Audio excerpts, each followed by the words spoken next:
Chance for a shot by Skyler. It goes and it's in! And the Warriors strike from 18 yards out, 1-0. Aladir Castronena doing the goal scoring. High one sent in by Harrington.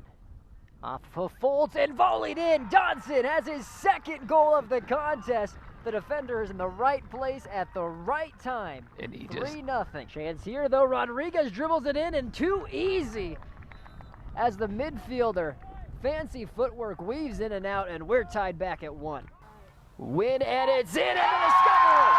Take down second-ranked Scotus, and our district champions, Enrique Adabo, finds the back of the net, and Columbus High wins in a penalty shootout.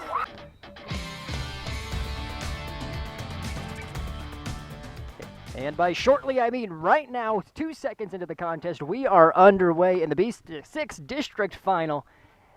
And we've been waiting for this one for a while, Grant. This is exciting. Both teams obviously having to win in the semifinals to get here. Columbus, of course, defeating Norfolk Catholic, and Scotus handily defeating Schuyler, a top team, 3-0 to advance here. And we knew Scotus was going to be good coming into this match and going into that Schuyler match as well. And they're showing they're playing that top-tier ball like we expected them to. Now, Columbus High, of course, a big match for them because as far as most people are concerned, Scotus is probably the second, or if not the best team in the state still. They had that hiccup earlier in the year in the St. Ignatius Cup, but they're really playing great soccer right now. But Columbus High is too. They're doing some really good things, and they've obviously improved from the beginning of the season when we had a lot of question marks about them. So this is going to be an exciting one, I think, and hopefully both teams are playing to their potential. Both of these teams extremely battle-tested. 13-3 for the Discoverers, 13-2 for Columbus. Scotus, as the Shamrocks, their last 5 contests have been against ranked foes. 2 of those against Schuyler, but 2 ranked Class A opponents in Omaha Central and Omaha West Side. The top team actually rated in the state when the Shamrocks beat them over the weekend by a score of 1-0. Although Columbus High comes into this district with higher in the amount of wild card points, which gave them the top seed in this district.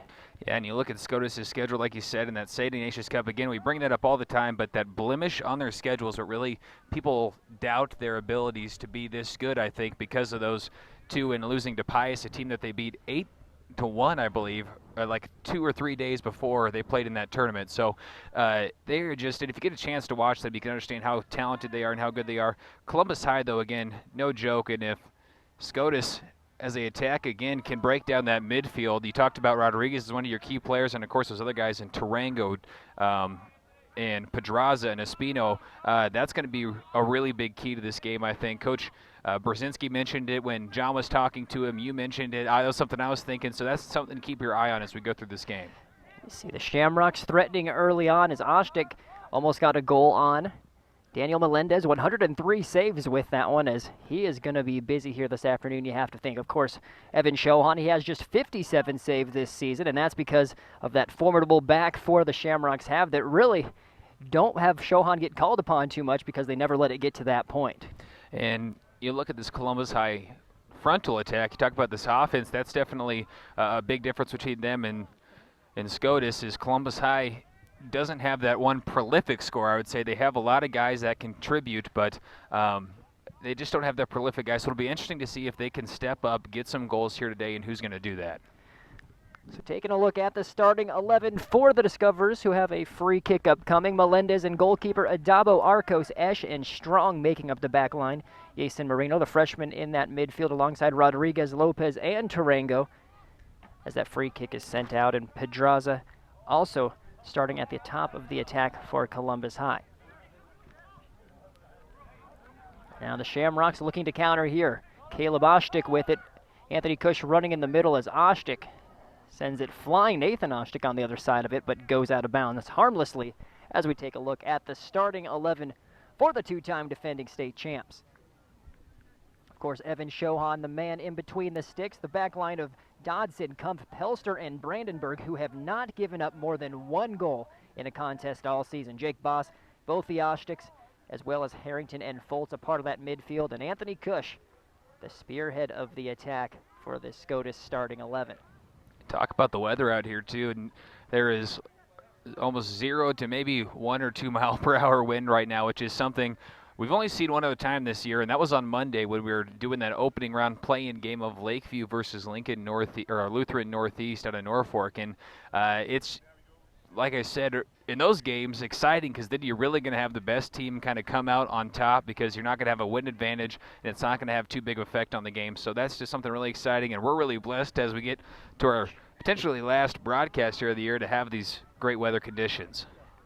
You see Scotus once more threatening, that time Alec Foltz on the attack. Great reflexes by Melendez to get down and stop that shot. 75 degrees at kickoff here at Wilderness Park. Pretty much the polar opposite of the last time we had these two teams live on News Channel Nebraska. For all you faithful soccer fans that have been watching this season, you'll remember the opening weekend of this season when these teams met in the Scotus Invite Championship. It was sleeting, it was snowing at times, it was raining, and it was probably below 20 degrees with the wind chill, and it was slightly miserable. I would say hailing almost too. It was getting so big, but man, it was not near as nice as it is now. We were bundled up and battling like all the fans that came out and the players as well to try and just get through the game and to bring that coverage. And now it is a lot more relaxing to be out here.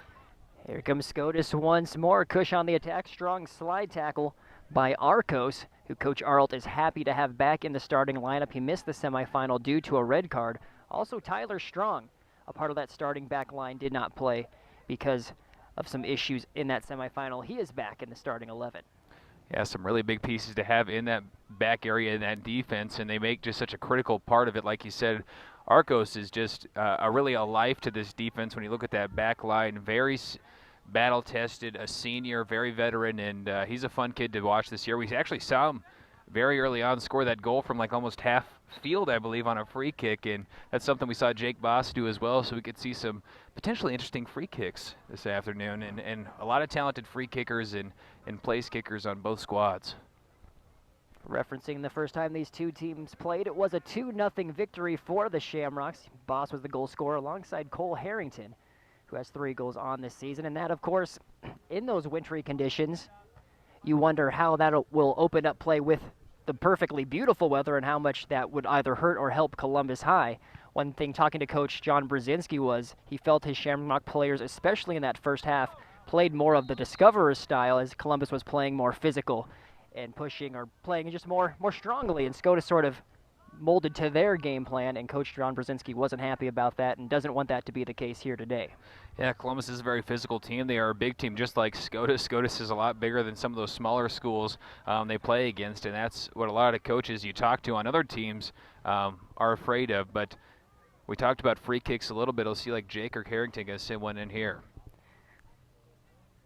This was roughly the distance that Boss made it from last time, as he's going to pass this one off, and instead Jason Marino, the freshman, seeks it out and sends the ball forward, searching for Tovar. Bailey Pelster, one of the center backs for the Shamrocks, will drop it all the way back to Shohan. Pelster, always the guy in that back line defending those counters when they come off of those free kicks or penalty kicks, and he does such a great job when teams are able to send it back down. He's just so quick. We saw that during the football season as a running back. His ability to move quickly and on command is pretty impressive.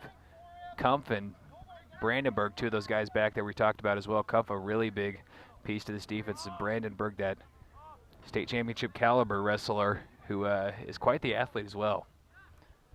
Pedroza with it for the Discoverers. Strong defense by Oshtik. Caleb Oshtik wins the ball back, but is called for a foul, so a free kick upcoming for Columbus High. We talked about the losses that the Shamrocks have that weekend against Pius and Scott. When you look at the Discoverers, of course, that first loss to Scotus to start the season, but their second loss was against North Platte in the GNAC semifinals as Strong sends a ball into the box, and that won't bother Shohan. That was a game that you could argue Discoverers should have came out on top of. They gave up a late goal to force overtime and then fell in a shootout. And besides that one, they went to Kearney, which is a tough road trip out west against a Class A foe, and fell 2-0.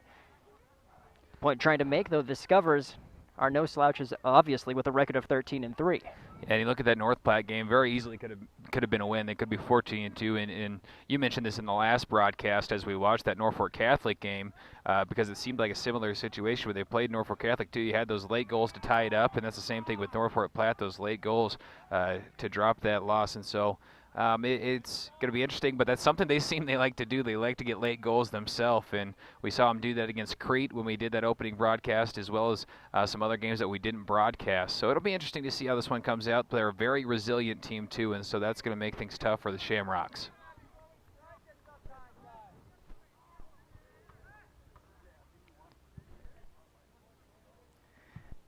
Entering the 10th minute of play, 0-0 here between these two Columbus schools. The B6 district final. Shamrocks breaking, Anthony Cush running on. Gets a foot on it as Melendez comes out. And that will go out of bounds for a goal kick.